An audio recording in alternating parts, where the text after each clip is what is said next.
Hi, this is Ilse Alberts, and I am your family-focused psychologist and also the TV presenter of a series that's currently on SABC3. It's called Saving Our Marriage. Just this morning, I just want to quickly put the Do Not Disturb on. I forgot to do that. That's it. I was interviewed this morning for another TV show that we spoke about it. And I actually want to speak to you today about how can you bring change to your partner. I have a magic wand for you. And I want to show you today the magic of changing your partner. I hope you are all seated and that you have your notebooks ready and that you are taking a very serious action step and you listen closely. I want to tell you the magic of bringing change to your relationships and changing your partner, whether it's your life partner or it is a child or it's a colleague or it is a family member. This is how you change someone. You change the way you look at them. Because when you change the way you look at another person, the person that you are looking at will change. How do you do that? Well, I have said this to my couples on Saving Our Marriage over and over and over again. The biggest investment that you can make in your relationship is to grow yourself, to empower yourself, and to take responsibility for the change in your relationship. We call it emotional intelligence. We call it smartness. We call it a positive mental mindset. So how do you use that magic wand? You take the magic wand and you touch your own mind. And you ask yourself the following question: that what I wish most to change in my partner? Where do I have moments that I show this action or trait myself? Where do I own it myself? Because I want you to use this skill. I point one finger at my partner and 3 fingers point back at me. So when I am asking a very good question and I take my focus off my partner and I bring it back to me and I say that very thing that I dislike, want to change, even at times despise about my partner, whether it is in marriage or it is in a family relationship or at work,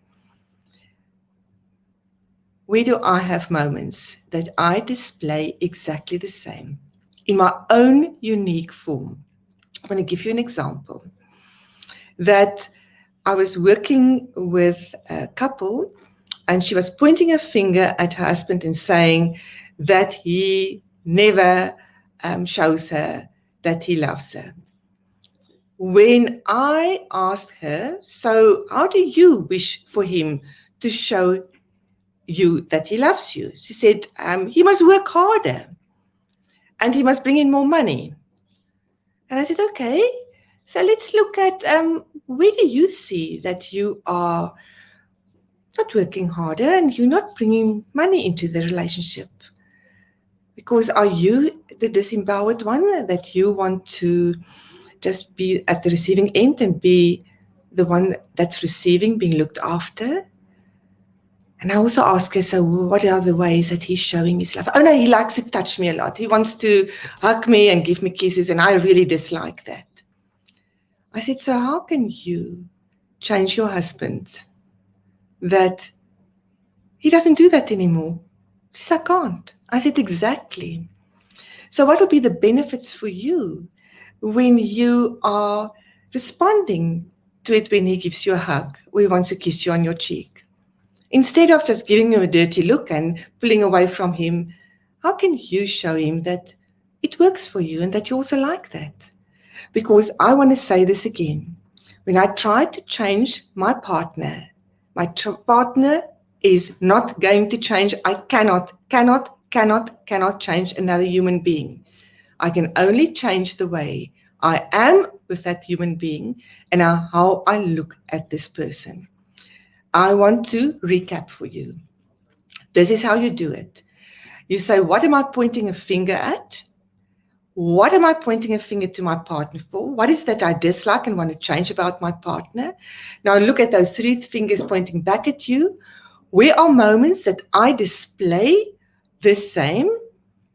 That what I dislike and want to change, where do I do the same? You will not do it in the same exact way that your partner is doing. You will obviously do it in your own unique way. But when you see that, your judgment goes down. Your communication will improve. And you will soften your heart. I know that there are lots of things that partners can do that really is challenging. Drinking too much, being too lazy in your perception, being negative. The list is very, very long for as many. I've heard so many things from different partners. But I want you to know one thing. Invest in your own growth. Invest in your own empowerment and go and see how your partner is a mirror for you to look into. Go and see the reflection of yourself in that mirror. Go and own it and be less judgmental and far more accepting. And go and see the change in your relationship. I wish you a really good luck with that. It is an absolute magic wand to bring around and about the change. If you want to know more how you can invest in your relationship, please go to my website, ilsealberts.com. Go and download the free ebook, It's Smart to Save Your Marriage. And go and have a look at my online program. I'm launching in October. In April. In April. A 4 weeks online program. The 4 pillars of strong relationships. I'm sharing the tips, the skills, the approaches, the techniques that I've done with the couples on saving our marriage, because I'm really inspired to help couples to save their marriages. Please let me know how you have been applying this and how it has helped you. Good luck with the magic wand in your hand.